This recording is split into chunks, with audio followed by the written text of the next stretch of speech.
네, 안녕하세요.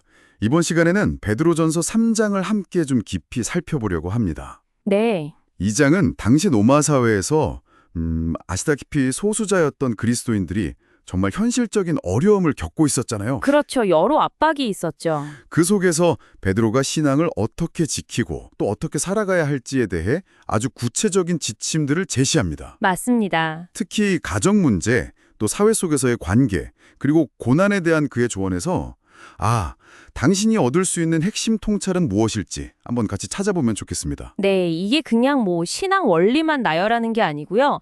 당시 그리스도인들이 처한 그 압박 속에서 어떻게 믿음을 실제로 살아낼 수 있는지 그 실천적인 방법들을 담고 있다는 점에서 참 흥미로운 장입니다. 맞아요. 자, 그럼 1절부터 7절까지 부부 관계에 대한 권면으로 한번 시작해 볼까요? 네, 아내들에게 남편에게 순종하라고 하는데 여기서 정말 놀라운 점이라고 할까요? 그 목적이 단순히 그냥 따르라는 게 아니라 말로 말미암지 않고 그 아내의 행실로 믿지 않는 남편을 구원하기 위함이라는 거예요. 그렇죠. 이거는 당시 사회에서 어떤 말이 아닌 증거, 그러니까 삶으로 보여주는 신앙의 힘을 얼마나 중요하게 받는지 보여주는 대목 같아요. 맞습니다.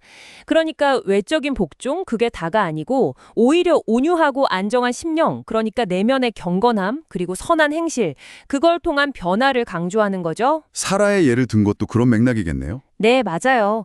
동시에 남편들에게도 아내를 귀하게 여기라고 권면하는데 더 연약한 그릇이라는 표현이 나오긴 하지만 사실 핵심은 생명의 은혜를 함께 이어받을 자로 인식하라는 데 있는 것 같아요. 그 부분이요. 네. 당시 여성을 좀 낮춰보던 그런 사회적인 통념 속에서 오히려 아내의 영적인 지위를 남편과 동등하게 이렇게 격상시키는 어떻게 보면 상당히 혁신적인 관점이라고 할 수 있죠. 그러네요. 아내를 존중하는 것하고 또 기도가 막히지 않는 것을 연결시킨 점도 참 흥미로워요. 이 둘 사이에 어떤 좀 깊은 연관이 있다고 보시는 건가요? 그건 결국 가정 내에서의 관계가 하나님과의 관계에도 직접적인 영향을 미친다. 이걸 보여주는 것 같아요. 그러니까 상호 존중이 깨진 관계에서는 영적인 소통, 다시 말해 기도마저도 방해받을 수 있다. 이런 강력한 메시지인 거죠. 정말 중요한 지적이네요. 네.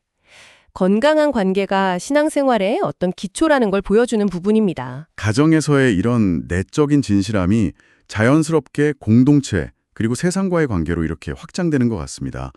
8절부터는 마음을 같이하고 동정하고 형제를 사랑하고 불쌍히 여기고 또 겸손하라고 권하고요. 네. 특히 악을 악으로 욕을 욕으로 갚지 말고 도리어 복을 빌라 이 가르침은 정말 도전적이에요.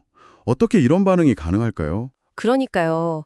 근데 베드로는 이게 그냥 윤리적인 권고 수준이 아니라 우리가 바로 그 복을 이어받기 위해 부르심을 받았기 때문이라고 설명을 해요. 이유가 있군요. 네. 즉, 우리가 받은 그 은혜와 소망이 바로 그런 반응의 근거가 된다는 거죠. 또 15절에서 소망에 관한 이유를 묻는 사람들에게 답할 준비를 항상 하되 온유와 두려움으로 하라는 권면도 있잖아요. 네, 있죠. 이게 단순히 방어적으로 변명하라는 게 아니라 확신에 찬 소망을 아주 온화하게 나누는 태도, 이걸 강조하는 겁니다. 이게 바로 그 압박 속에서도 빛을 발하는 그리스도인의 모실이라고 할 수 있겠죠. 그렇군요.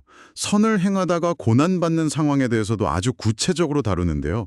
의를 위하여 고난을 받으면 복 있는 자라거나 또 악을 행하다가 고난받는 것보다 차라리 하나님의 뜻이라면 선을 행하다 고난받는 것이 낫다. 이런 말씀들이요. 네네. 이게 고난 자체를 좋다고 하는 게 아니라 그 고난 속에서도 하나님의 뜻을 발견하고 따르는 것, 그 가치를 강조하는 것 같아요. 정확합니다. 그리고 그 모든 것의 궁극적인 모범, 그리고 근거로 바로 그리스도의 고난과 부활을 제시하죠.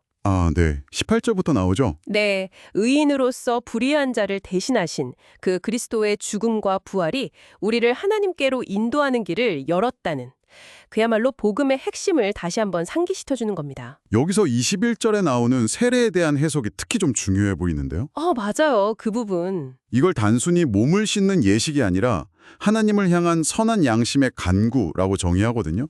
이 정의가 왜 그렇게 중요할까요? 이 정의는 세례의 본질이 어떤 외적인 행위에 있는 게 아니라 내적인 결단, 그리고 하나님과의 관계 회복에 있다는 걸 아주 분명하게 보여줘요. 아, 내적인 결단. 네, 외부의 어떤 시선이나 박해 속에서도 흔들리지 않는 그 내면의 확신, 즉 선한 양심을 지키는 것, 이것이 신앙의 핵심이라는 걸 보여주는 아주 강력한 표현이라고 생각합니다.